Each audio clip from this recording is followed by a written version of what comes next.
Hello students, welcome back to your own learning platform Vedika Commerce classes. Today we are going to understand the concept of balance sheet in NPO. NPO के अंदर balance sheet किस तरह से बनाई जाती है। अब balance sheet क्या होती है? Statement of assets and liabilities. तो क्या एनपीओ की भी एसेट्स और लायबिलिटीज होती है? लायबिलिटीज क्या होती है?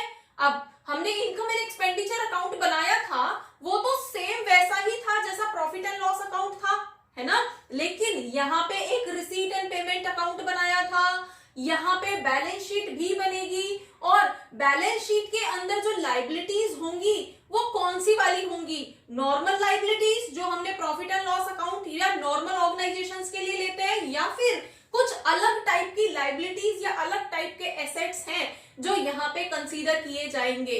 अब बैलेंस शीट का फॉर्मेट समझने से पहले हमें कुछ एडजस्टमेंट्स जो यहाँ पे की जाती हैं बैलेंस शीट के नाम पे, वो समझना जरूरी है, जिससे कि हमारी बैलेंस शीट इजीली हमें समझ आ पाए। ठीक है, तो हमारे पास एडजस्टमेंट्स क्या है? जैसे कि first adjustment is assets in previous years balance sheet. अब प्रीवियस ईयर की जो बैलेंस शीट थी, जो हमारी ओपनिंग बैलेंस शीट थी, अब ओपनिंग बैलेंस शीट के टाइम पे हमें कुछ एसेट्स गिवन थे, हमारी बिल्डिंग हो सकती है। अब इस ड्यूरिंग द ईयर, अब बैलेंस शीट भी तो हम फॉर द ईयर ही बना रहे हैं ना, जैसे हमने इनकम एक्सपेंडिचर बनाया था, है ना, याद है ना। फॉर द ईयर मतलब उसी पर्टिकुलर फाइनेंशियल ईयर के लिए, बैलेंस शीट भी उसी पर्टिकुलर फाइनेंशियल ईयर के लिए ही बनेगी। ठीक है, तो अब हम इस फाइनेंशियल ईयर के लिए हमारे एसेट्स में क्या एडजस्टमेंट हुई है? हमारे पुराने एसेट्स हो सकते हैं 1 लाख रुपीस के थे, उसमें से कुछ हो सकता है हमने सेल कर दिया हो इस ईयर में, है ना। हो सकता है कुछ नए एसेट्स हमने खरीद लिए हो। तो ड्यूरिंग द ईयर जो भी एसेट्स हमारे गिवन थे उनमें कितना डेप्रिसिएशन लगा है, कितने के सेल हो गए हैं, कितने के परचेज हुए हैं, सेम वैसे ही जैसे हमने नॉर्मल ऑर्गेनाइजेशंस की बैलेंस शीट को बनाया था, ऐसे ही हम यहाँ पे अगर हमारी कोई मशीन या कोई भी एसेट सेल होता है, न्यू एसेट परचेज होता है, ठीक है, उन पे कोई डेप्रिसिएशन लग गया है वगैरह वगैरह, उन सब की एडजस्टमेंट करेंगे और क्लोजिंग एसेट या क्लोजिंग अमाउंट ऑफ एसेट अपने बैलेंस शीट के एसेट साइड में लिख देंगे, जैसे हम अभी तक करते आए थे, राइट। अब नेक्स्ट, अगर हमने कोई नया एसेट परचेज किया है तो क्या करेंगे? अब हमारे पास यहाँ पे 3 अकाउंट थे, receipt and payment account, income expenditure account and balance sheet. तो अगर हमने कोई भी नया एसेट परचेज किया है तो रिसीट एंड पेमेंट अकाउंट में तो उसकी कॉस्ट को रिकॉर्ड किया जाएगा, पूरी कॉस्ट जितने पे खरीदी है। लेकिन क्या इनकम एंड एक्सपेंडिचर अकाउंट में उसको रिकॉर्ड करेंगे?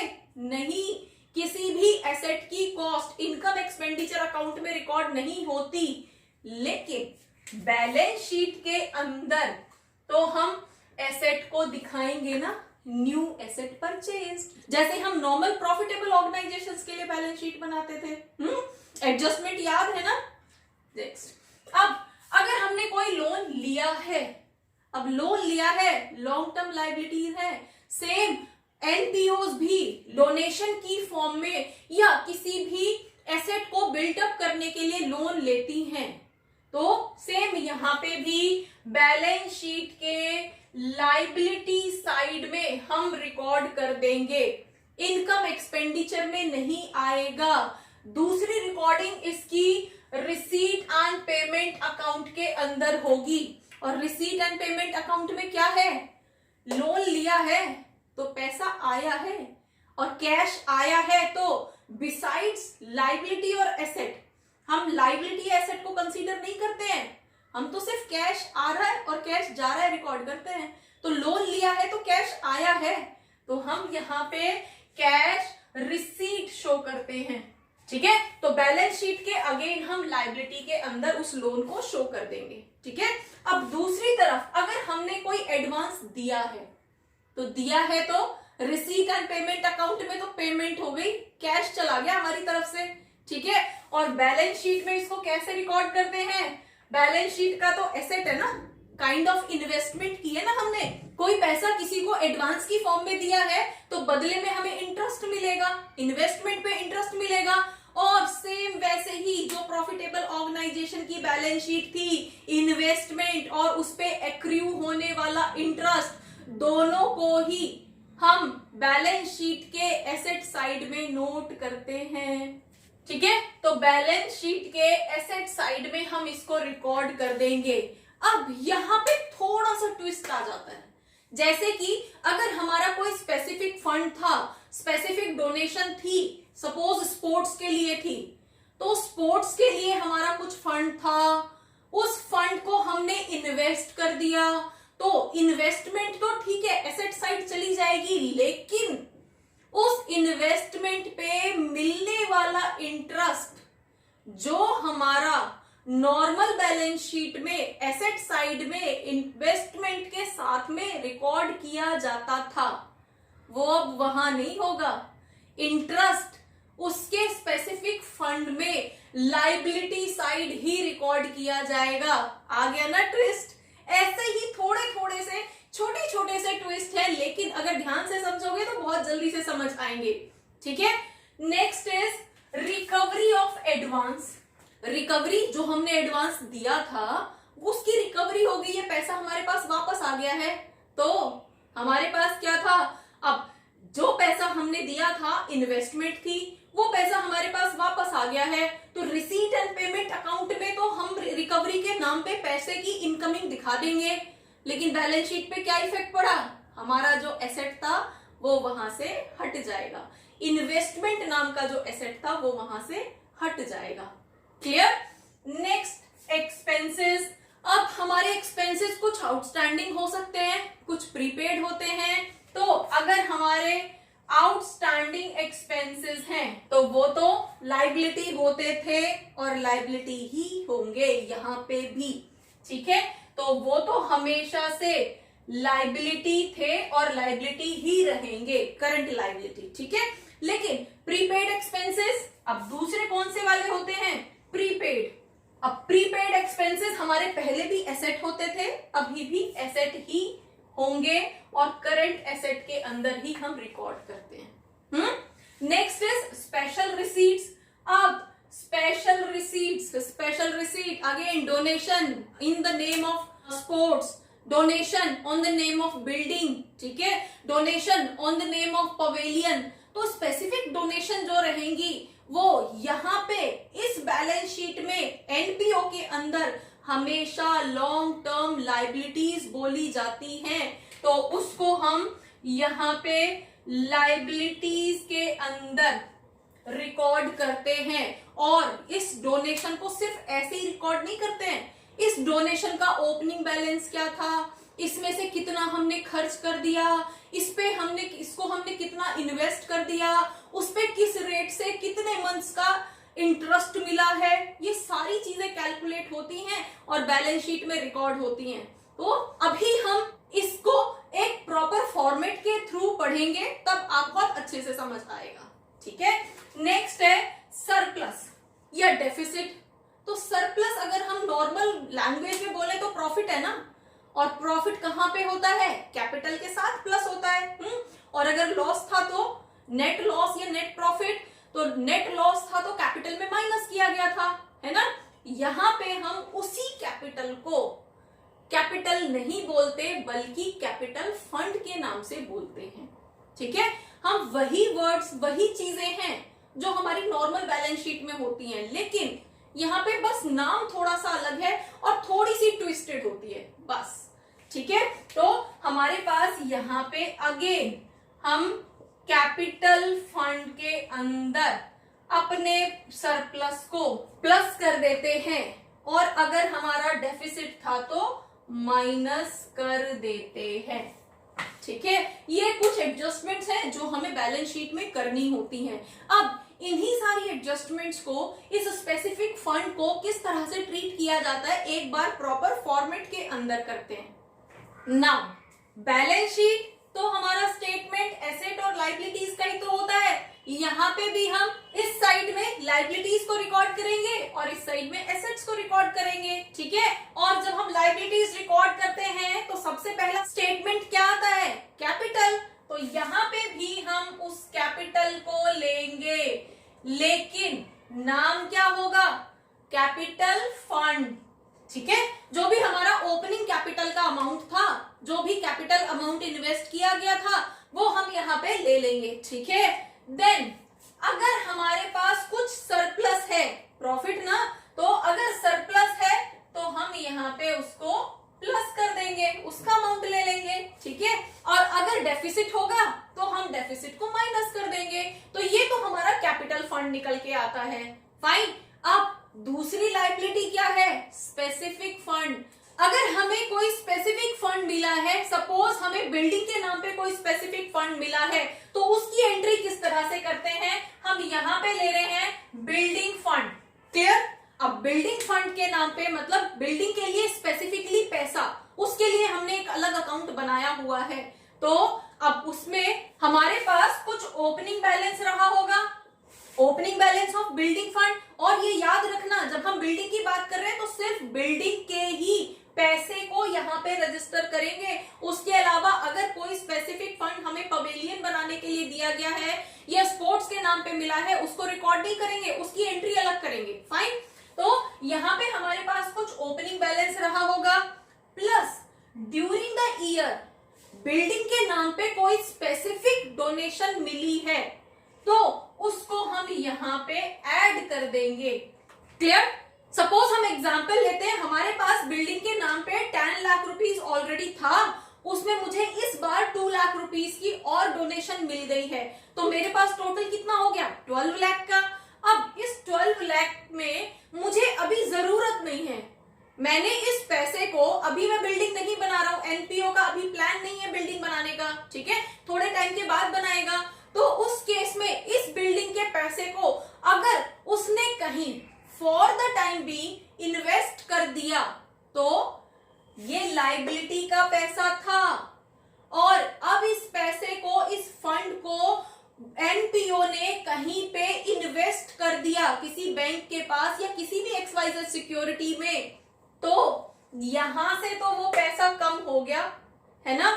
ठीक है, और दूसरी तरफ इन्वेस्टमेंट नाम का एक एसेट आपका इंक्रीज हो गया। क्लियर? तो हमारे पास यहाँ पे जो भी अगर आपने इन्वेस्ट कर दिया है तो इन्वेस्टमेंट के नाम पे, यहीं पे कर रही हूं पैरेलल, इन्वेस्टमेंट के नाम पे आपके पास कुछ एक एसेट क्रिएट हो गया है। तो यहां से पैसा इन्वेस्टमेंट का कम हो गया है और यहां पे आपका एसेट एक क्रिएट हो गया है। क्लियर? अब जो भी इन्वेस्टमेंट हमने की होगी उस इन्वेस्टमेंट पे कुछ इंटरेस्ट मिल रहा होगा, है ना।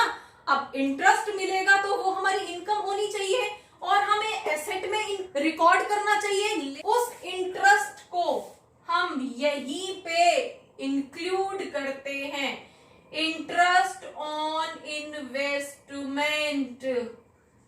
क्लियर?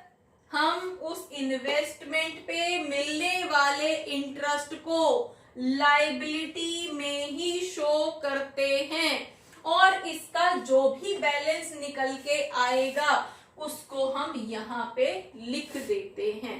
इस तरह से हमारा स्पेसिफिक फंड ट्रीट किया जाता है। ये था इन्वेस्ट करने वाला केस। दूसरी तरफ अगर हमने ये बिल्डिंग फंड इन्वेस्ट ना करके ये हमने बिल्डिंग बना दी होती तो भी तो हमारा एक एसेट क्रिएट हो जाता ना, एसेट क्रिएट हो जाता हमारा, और एसेट क्रिएट हो जाता तो हम यहाँ पे क्या करते, इस इन्वेस्टमेंट की जगह क्या लिखते, बिल्डिंग, जो बिल्डिंग हमारी अभी कंप्लीट नहीं है। ठीक है, इस तरह के सेंटेंसेस आपके क्वेश्चन के अंदर दिए जाते हैं। तो हम यहाँ पे इन्वेस्टमेंट की जगह बिल्डिंग लिख देते और उस बिल्डिंग को, अब एसेट क्रिएट हुआ है या प्रॉफिट हुआ है तो एनीवेज आपका कैपिटल इफेक्ट करता है ना, उस जितने की बिल्डिंग यहाँ पे थी उस बिल्डिंग अमाउंट को हम यहाँ पे प्लस कर देते हैं। जैसे कि अगर मेरा टोटल अमाउंट 12 लाख का था तो 12 लाख में से 10 लाख रुपीस की बिल्डिंग मैंने क्रिएट कर दी है। इस साल में 10 लाख रुपए लग गए हैं मेरी बिल्डिंग को बनाने में और अभी भी मेरी बिल्डिंग कंप्लीट नहीं हुई है, तो उसकी रिकॉर्डिंग कहां पे करोगे? यहाँ पे आप बिल्डिंग लिखोगे, ठीक है, और उस बिल्डिंग वाले अमाउंट को यहाँ पे आके प्लस कर दोगे। समझ आया? यहाँ पे हम इन्वेस्टमेंट की जगह उस बिल्डिंग का अमाउंट लिखेंगे। डन। और उस बिल्डिंग को हम यहाँ पे जितने की भी बिल्डिंग थी यहाँ पे आके प्लस कर देते हैं, यहां से माइनस और यहाँ पे प्लस। होपफुली आपको ये पॉइंट क्लियर हुआ होगा।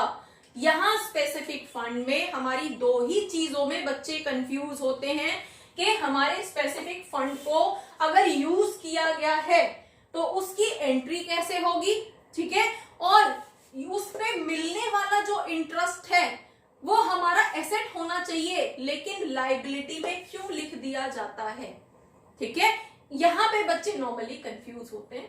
तो लायबिलिटी में क्यों लिखा जाता है? क्योंकि अभी तक तो मेरे पास सिर्फ 12 लाख रुपए थे, 10 ओपनिंग था, 2 लाख रुपए की डोनेशन मिली, 12 लाख रुपए थे। अब इस 12 लाख रुपए में से जो पैसा मैंने इन्वेस्ट किया है उस पर इंटरेस्ट भी मिला है, तो 12 लाख लगाने थे अभी तक तो मुझे बिल्डिंग बनाने के लिए, लेकिन सपोज मुझे इसमें 50,000 का इंटरेस्ट भी मिल गया है, तो अब उस बिल्डिंग के नाम के 12,50,000 रुपए मेरे पास स्पेसिफिकली है, इसलिए वो एनपीओ के ऊपर लायबिलिटी बोला जाता है, इसलिए हम इंटरेस्ट को यहाँ पे लिखते हैं। होपफुली आप लोगों को समझ आया होगा। अब नेक्स्ट हमारे पास आता है स्पोर्ट्स से। स्पोर्ट्स फंड अगर होगा तो उसका भी ओपनिंग बैलेंस लेंगे। स्पोर्ट्स के नाम पे ड्यूरिंग द ईयर कुछ डोनेशन मिली है उसको लिख देंगे। अगर उस पैसे को मैंने कहीं रिकॉर्ड कर दिया है तो यहाँ पे रिकॉर्ड लिख देंगे। एंड अगर उसमें से हमने कुछ लाइक स्पोर्ट्स का है, अगर उस फंड में से एनपीओ ने कुछ कंज्यूम कर लिया है, लाइक स्पोर्ट्स है तो स्पोर्ट्स से रिलेटेड कुछ खर्चे हो गए, मैच के टिकट्स हो गए, ठीक है, उस मैच को ऑर्गेनाइज कराने का खर्चा हो गया, ठीक है, तो उन सब खर्चों को इसी फंड में से एडजस्ट करते हैं। लाइक स्पोर्ट्स फंड मेरे पास 10 लाख रुपीस का था, उसमें से एक मैच कराने में 8 लाख रुपए खर्च हो गए, तो हम यहाँ पे जो फंड लिखेंगे, हमारा बैलेंस कितना था 10 लाख रुपीस, और उसमें से जो खर्च हो गया 8 लाख रुपीस खर्च हो गए, वो 8 लाख रुपीस यहां से माइनस करके बैलेंस 2 लाख रुपीस का दिखाएंगे, ठीक है। बस आपको ये ध्यान रखना है कि आप खर्चे कर रहे हो तो वो स्पेसिफिक खर्चा उसी स्पेसिफिक फंड में से ट्रीट होगा, और उसके बाद में जो भी बैलेंस होगा, इंक्रीज हुआ है या डिक्रीज हुआ है, उसको हम यहाँ पे लिख देते हैं। क्लियर? नेक्स्ट हमारी कुछ लाइबिलिटीज, जो करंट लाइबिलिटीज थी। अब करंट लाइबिलिटीज में यहाँ पे कोई क्रेडिटर्स तो होंगे नहीं, है ना, तो हमारी करंट लाइबिलिटीज क्या होंगी? करंट लाइबिलिटीज के अंदर जैसे कि हमारे आउटस्टैंडिंग एक्सपेंसेस, जो भी हमारे आउटस्टैंडिंग सैलरी, आउटस्टैंडिंग रेंट, ये भी थे, वो हमारे करंट लाइबिलिटीज में आते हैं। दूसरी तरफ हमारी एडवांस सब्सक्रिप्शन या एडवांस इनकम जो रिसीव हुई है वो उस एनपीओ के लिए लाइबिलिटी होती है। इस तरह की कुछ करंट लाइबिलिटीज एनपीओ को फेस करनी पड़ती हैं। क्लियर? अब हम दूसरी तरफ आते हैं एसेट साइड। अब एसेट तो सिंपली वही था, जैसे कि कुछ तो हमने फंड में से एसेट क्रिएट किया था। दूसरा, उसके पास नॉर्मल फिक्स्ड एसेट्स कौन से होंगे? बिल्डिंग हमने यहाँ पे क्रिएट की थी। अब बिल्डिंग हो सकता है उसके पास कुछ ओपनिंग रही हो, अब ओपनिंग में से कुछ ये क्रिएट हो गई थी, प्लस कुछ एडिशनल बिल्डिंग जो हमने यहां से क्रिएट की थी, ठीक है।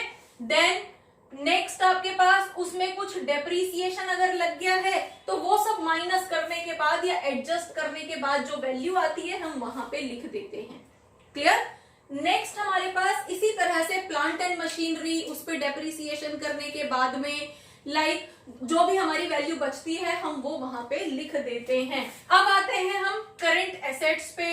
अब करंट एसेट्स हमारे सेम, अब एसेट तो एसेट है, बस स्टॉक, डेटर्स, ये सब चीज नहीं रहेंगी। अब स्टॉक यहाँ पे हम कोई प्रोडक्शन तो कर नहीं रहे, लेकिन कुछ मटेरियल कंज्यूम कर रहे हैं और उस मटेरियल का कुछ पोर्शन हमारे पास बचा भी है, तो उसको हम यहाँ पे नॉर्मली क्लोजिंग स्टॉक बोल देते हैं। ठीक है, तो हमारे पास सबसे पहला तो यहाँ पे कैश होता है, कैश इन हैंड और कैश एट बैंक। जो भी कैश बैलेंस है वो हम यहाँ पे क्लोजिंग का लेते हैं। प्लस हमारे कुछ भी आउटस्टैंडिंग सब्सक्रिप्शंस, इनकम आउटस्टैंडिंग है तो हमारे पास कुछ भी आउटस्टैंडिंग सब्सक्रिप्शंस या फिर कोई भी इनकम हम यहाँ पे लेते हैं। एंड हमारे पास एक्रूड इंटरेस्ट अगर कोई है तो वो हम यहाँ पे लेंगे। क्लियर? जैसे हमने इन्वेस्ट किया था वो स्पेसिफिक फंड का इंटरेस्ट था। अब थोड़ा सा ध्यान रखना, जैसे कि हमने इन्वेस्टमेंट की थी तो इन्वेस्टमेंट का इंटरेस्ट हमने यहाँ पे भी लिखा है ना, एक यहाँ पे लिखा और दूसरा हमने यहाँ पे एक्रूड वाला अगर हमें नहीं मिला है तो। क्लियर? दूसरा, जब हमने इस पैसे में से बिल्डिंग बनाई थी तो बिल्डिंग को हमने एक यहाँ पे लिखा था और दूसरी तरफ यहाँ पे भी लिखा था। तो कोई भी एसेट के नाम पे अगर हम फंड के पैसे को यूज कर रहे हैं तो उसकी एंट्री हमेशा दो जगह होती है, यहाँ पे, ठीक है, और इन्वेस्टमेंट है तो यहाँ पे। क्लियर? देन इन दोनों का टोटल एज ऑलवेज जैसे हम अभी तक करते आए थे, दोनों का टोटल जो है वो सेम आना चाहिए। अगर सेम आता है तो वो हमारे लिए फेवरेबल होगा और अगर नहीं आया है तो कहीं ना कहीं मिस्टेक रही है। तो होपफुली बैलेंस शीट एनपीओ के अंदर किस तरह से बनाई जाती है आपको समझ आया होगा। स्पेसिफिक फंड को किस तरह से ट्रीट करते हैं आपको समझ आया होगा। For numerical calculation and many more, keep watching, keep learning. Thank you.